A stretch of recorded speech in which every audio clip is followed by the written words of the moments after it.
ఇక మొత్తం మీద జరుగుతున్నటువంటి పరిణామాలు చాలా రకరకాలుగా ఉన్నాయి. ఎందుకంటే స్థానిక సంస్థల ఎన్నికలు వస్తున్నటువంటి నేపథ్యంలో మొత్తం మీద బీసీలకు సంబంధించినటువంటి చర్చ ప్రధానంగా జరుగుతూ ఉంది. మరి బీసీలకు సంబంధించి 42% రిజర్వేషన్ ఇస్తే ఎట్లా, ఒకవేళ ఇవ్వకపోతే ఎట్లా, మరి ఏం జరుగుతుంది అనేటువంటి విషయంపైనే ప్రధానంగా అన్ని పార్టీలు తర్జన భర్జన వాడుతున్నాయి.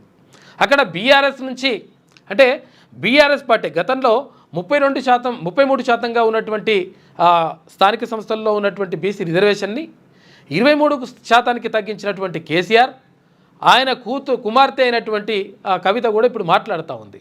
ఎట్టి పరిస్థితుల్లో 42% రిజర్వేషన్ కంటే తగ్గితే బీసీలకు అన్యాయం జరిగితే మేము 100% పోరాటం చేస్తామని చెప్పేసి ఆమె కూడా లేస్తుంది. ఇప్పుడు విషయం ఏంటంటే ఎప్పుడైతే ఒక ఫిలాసఫర్ చెప్తాడు అంటే ఎప్పుడైతే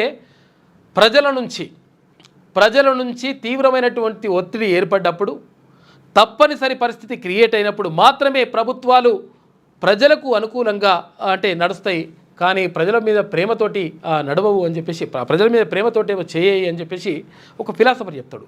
కాబట్టి ఇప్పుడు ప్రజల నుంచి తీవ్రమైనటువంటి ఒత్తిడి వస్తూ ఉంది. ఏం ఒత్తిడి వస్తూ ఉంది?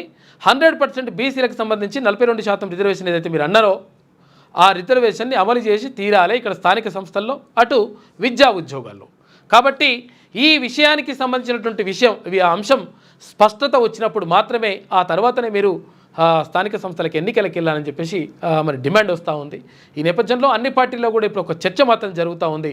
కాబట్టి ఇది మరొక మంచికే జరుగుతూ ఉంది.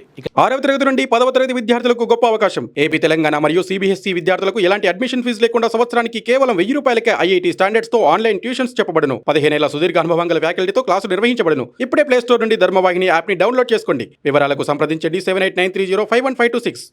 లేటెస్ట్ న్యూస్ తెలుగు మరియు ఇంగ్లీష్ అప్డేట్స్ కోసం ఇప్పుడే క్యూన్యూస్ అఫీషియల్ యాప్ ని ప్లే స్టోర్ నుండి డౌన్లోడ్ చేసుకోండి. సరికొత్త సమాచారాల కోసం క్యూన్యూస్ వెబ్సైట్ ని ఫాలో అవ్వండి. ఛానల్లో ప్రాంతీయ, జాతీయ, అంతర్జాతీయ వార్తలు వీక్షించండి. లైక్ చేయండి.